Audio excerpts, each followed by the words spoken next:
The cable company that serves your neighborhood loses value on the stock market and the value of its cable drops. How come that makes your property tax bill go up? Hi, I'm Chad Booth. On today's County Seat, we're going to be talking about centrally assessed taxes. How do they affect you, and how does the appeal process help the counties keep your tax levy stable? Let's find out a little bit about the issue of centrally assessed taxes so you can understand how it works before we get into our conversation.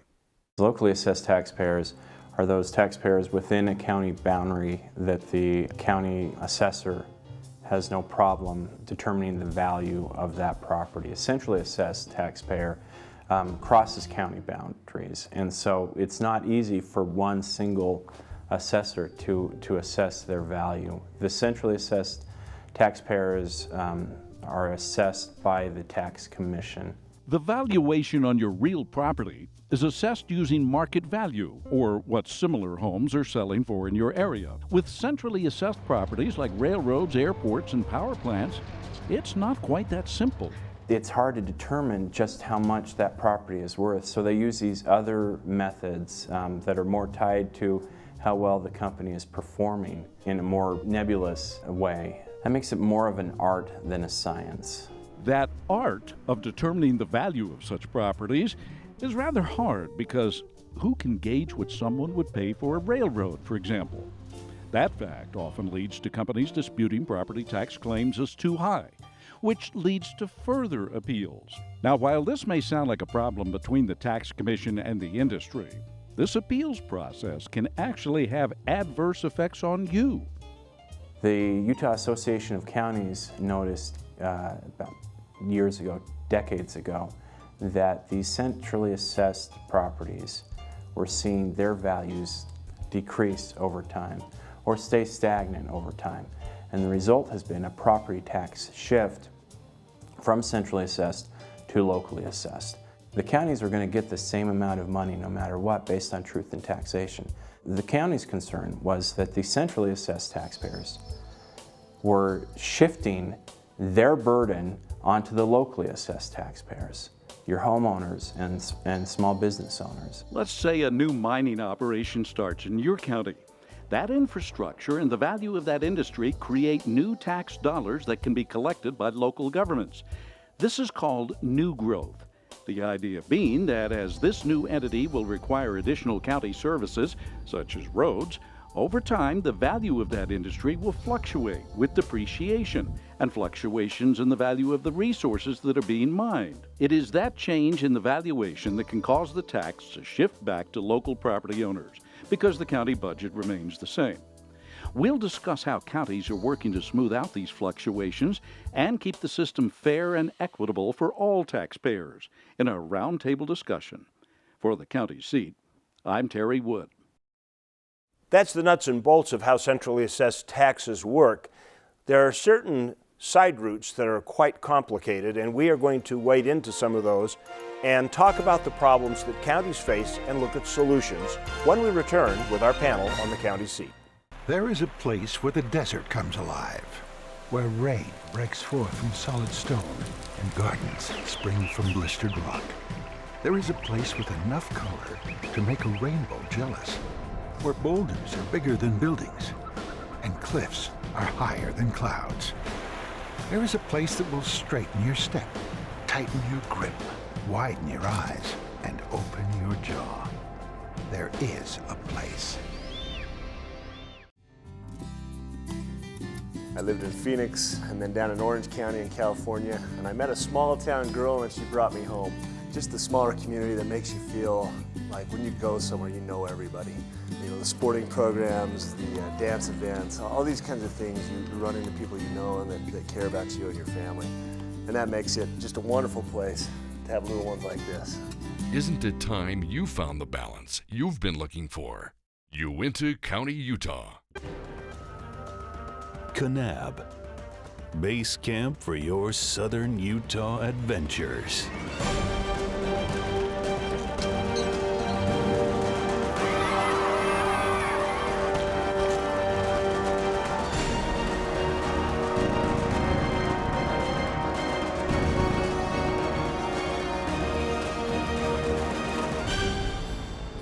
belong in Kanab. There's a little place on a Utah map where I was raised, where my heart's at, where the sagebrush grows wild and high, and the stars come out at night. Oh, there ain't nothing like being raised in the basin with a Ute reservation, skiing starvation, that Duchesne County life. Welcome back to the county seat. We are today discussing centrally assessed property taxes. This is an issue that's come up before, but there are some things that have recently changed with it, and there are some yet changes to come, and so we're going to try and work our conversation in that direction. Joining us today, Joshua Nielsen, who is a consultant for the Utah State Tax Commission. Yes, it's great to be here. And Lincoln Schertz from the Utah Association of Counties. I appreciate your taking the time to be here on this issue. Absolutely. I know that generally by the time you've prepped for a show like this, your head's ready to explode. So let's talk about, we've kind of come through the timeline of centrally assessed taxes. Now let's turn our direction to the appeals process, because inevitably a company is going to look at that tax bill, and if they can get their tax down a little bit, they're going to do that. How does that process start? So the Tax Commission has their centrally assessed group, and they value properties during the months of March and April. At the end of April, they send out a notice to the taxpayer saying this is your notice of valuation, and the taxpayer then has 30 days to appeal their value. So they have, in essence, until the end of May to appeal the process, appeal their value, and let the Tax Commission and the counties that they're involved in know that they are appealing the value of their properties. And importantly with that is the counties also have the opportunity to appeal a valuation as well. So when the Tax Commission sets the valuation, the counties make a determination if they think the valuation is appropriate as well. And so you have both the taxpayer as well as the counties operating somewhat on behalf of all taxpayers who look at that valuation to determine if it's appropriate. Both parties can appeal the valuation, and based on that appeal process, kind of works through and they establish what they think appropriate valuation will be. Okay, so here's a question. If 3 years ago I would have gone to a county commissioner and talked to him about appealing a centrally assessed property tax, his eyes would have rolled backwards in his head and he would have fallen on the floor behind his desk. Why is that so difficult, and what's been working to change that? Well, in terms of the appeal process, obviously it immediately involves attorneys and assessors coming in to establish what they think the appropriate valuation is. They have to make a legal case as to why they think the valuation is wrong or why the valuation needs to change.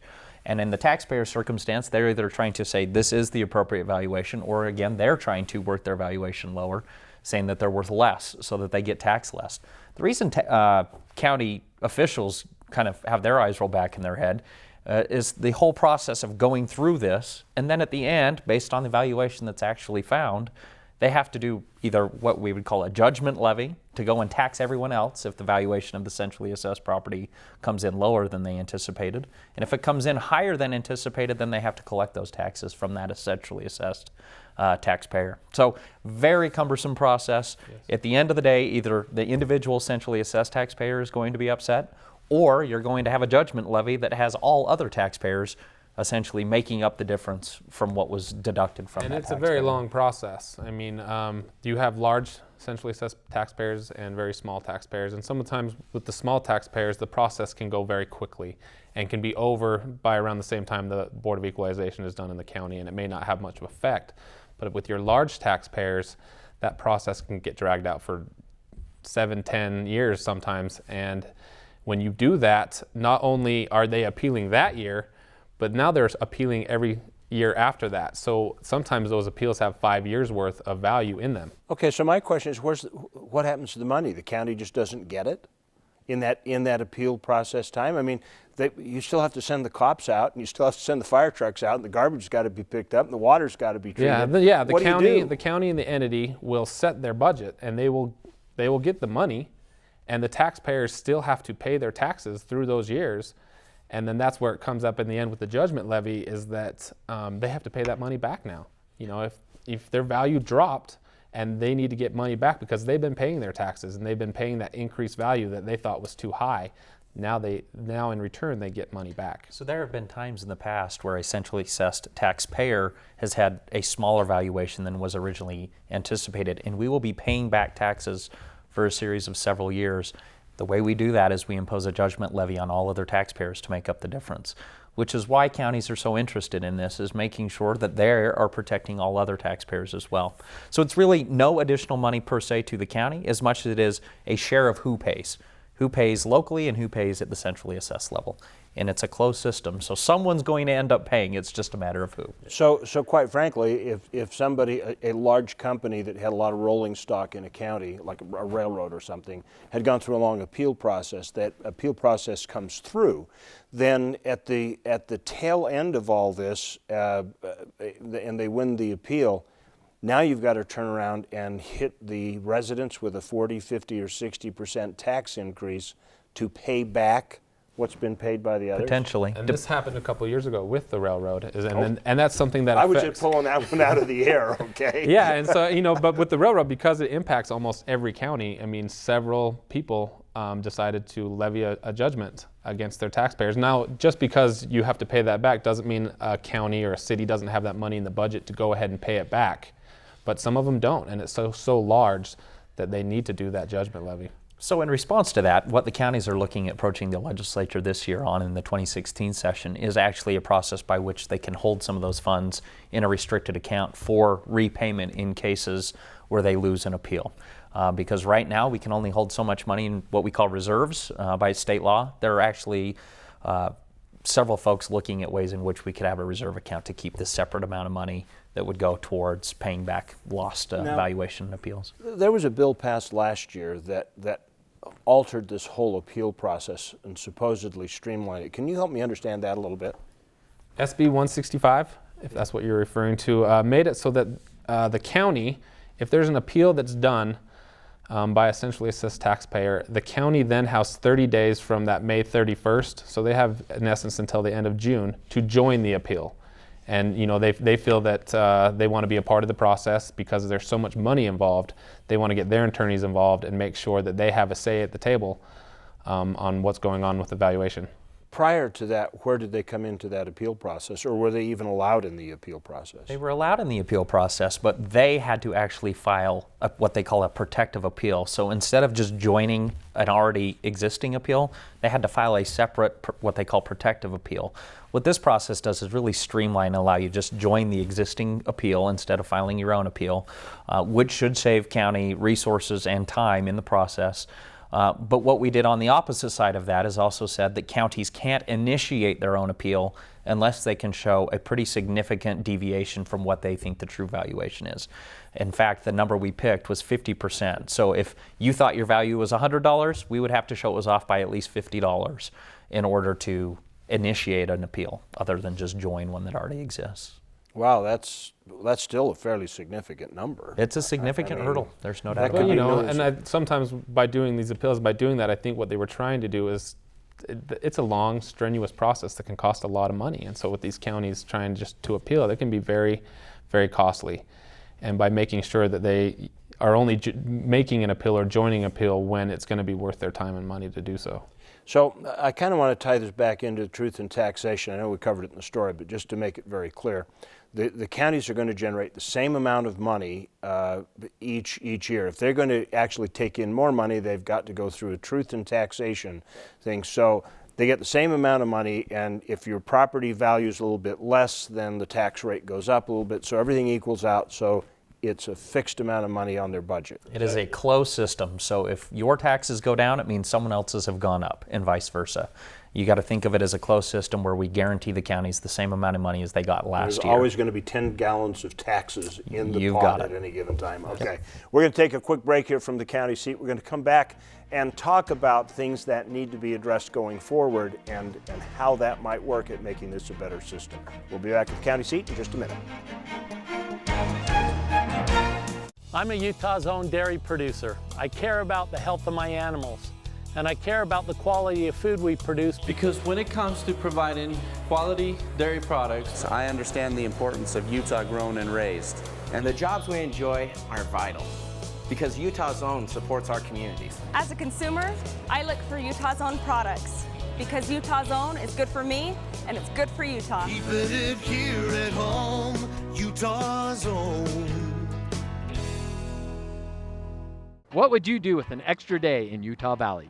Explore the Wasatch Mountains? Snap a family photo at Bridal Veil Falls. Cool off on Utah Lake or the Provo River.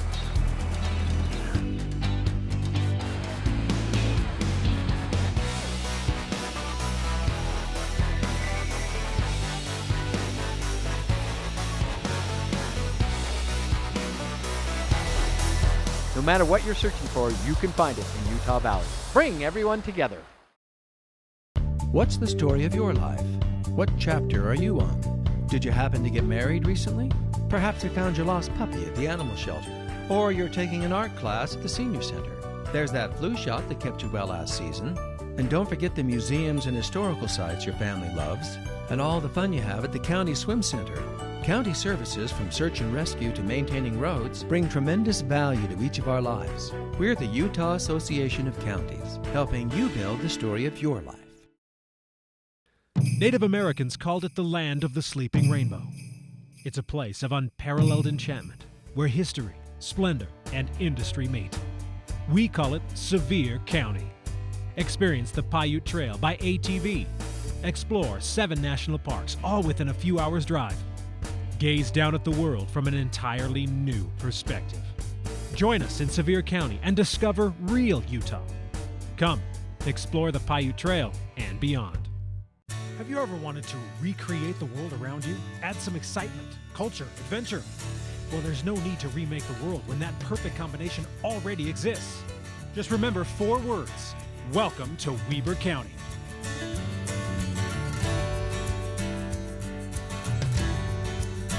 In Ogden, you'll find everything you're looking for, from the top of Powder Mountain to the restaurants of our revitalized downtown. Ogden, Utah.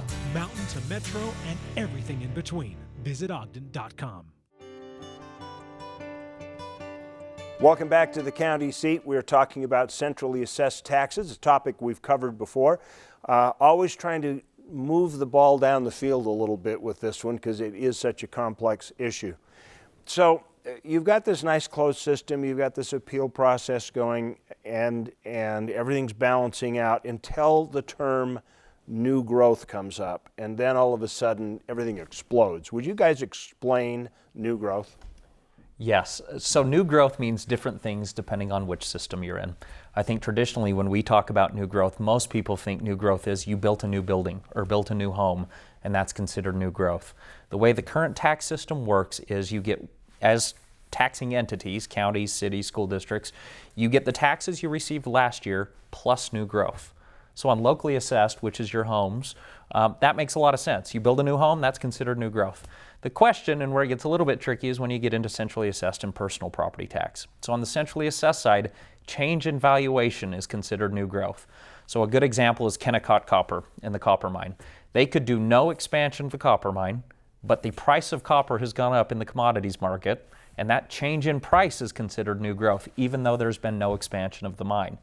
So it's hard to translate that back to the locally assessed system where it's traditionally sticks and bricks, as they call it, but it is a very different system that's based primarily on valuation on the centrally assessed side as well. Okay, so that makes the taxes, that makes everybody else's tax go down because there's new growth. Correct. So Kennecott pays more, people pay less. Correct. What happens if it tanks the next year? Now you have to go to truth and taxation. What do you do?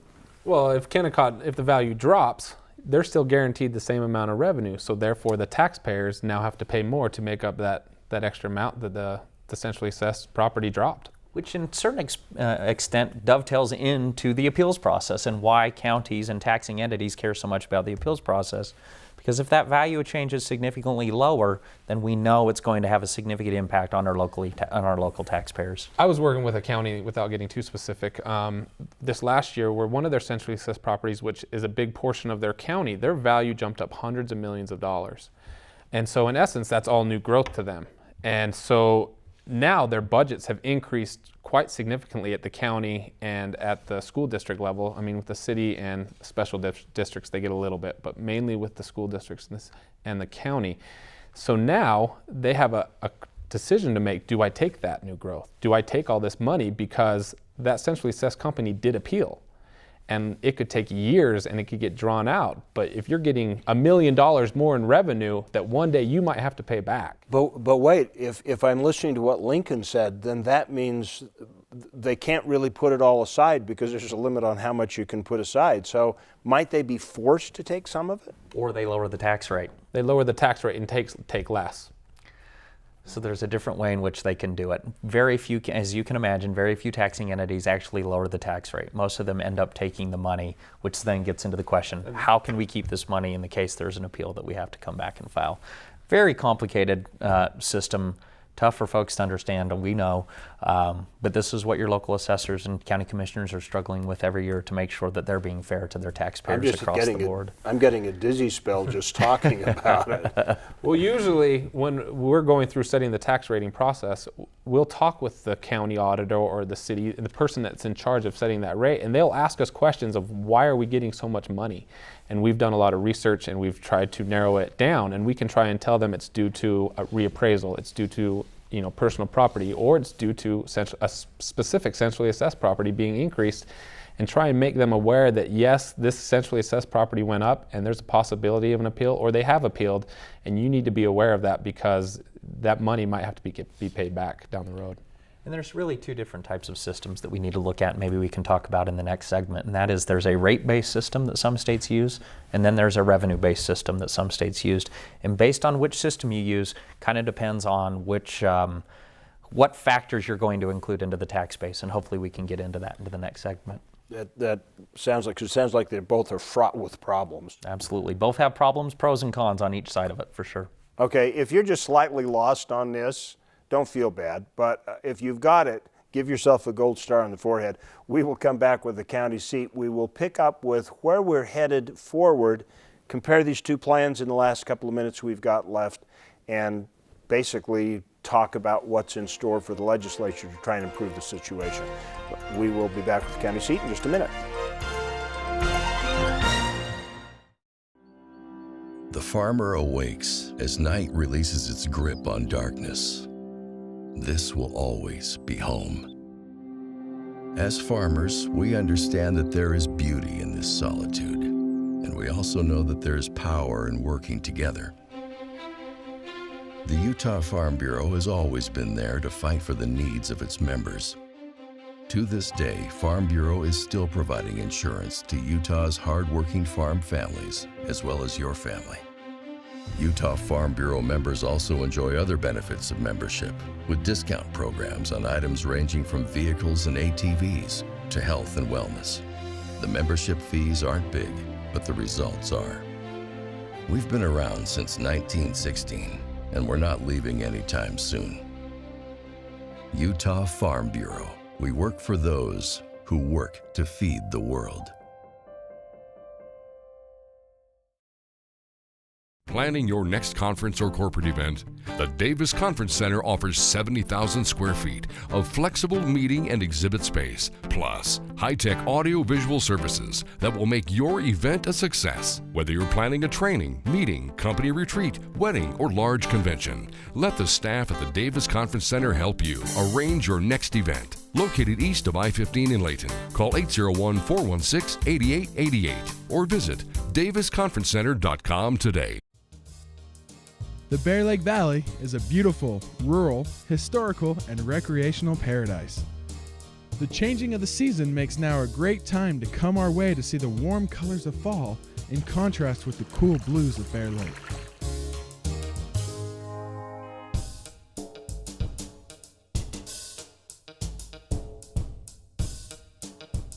Visit us in the Bear Lake Valley.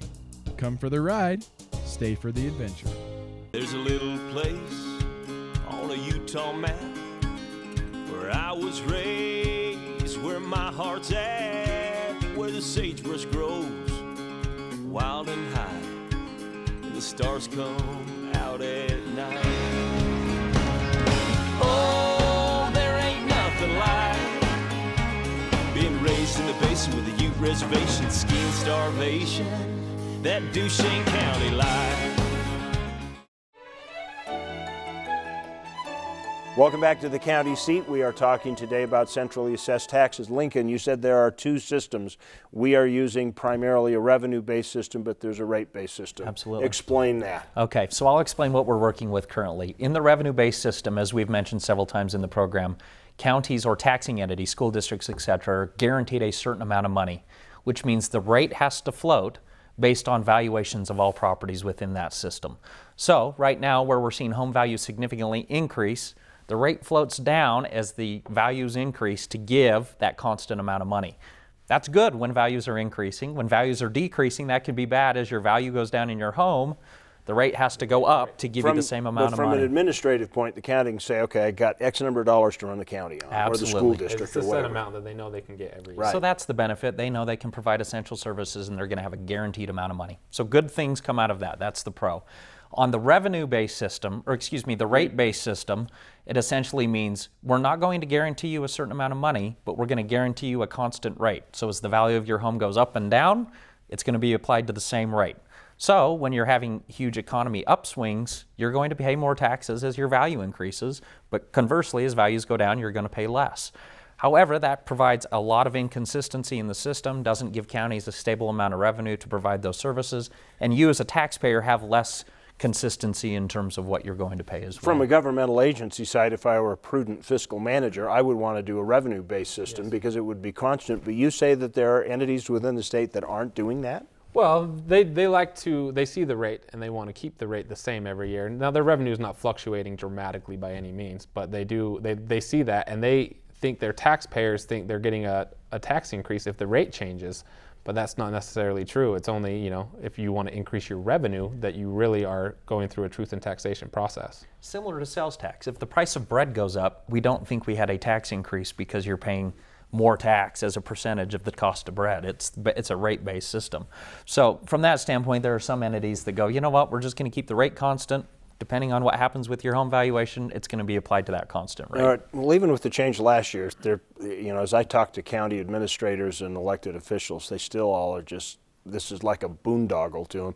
What's coming up in the new legislative session? What are we trying to fix this time around? The new legislative session primarily is going to focus on new growth and defining what new growth actually means in all the different systems. As we mentioned, centrally assessed is largely value-based, whereas on locally assessed, it's based on new bricks and mortar coming into your community.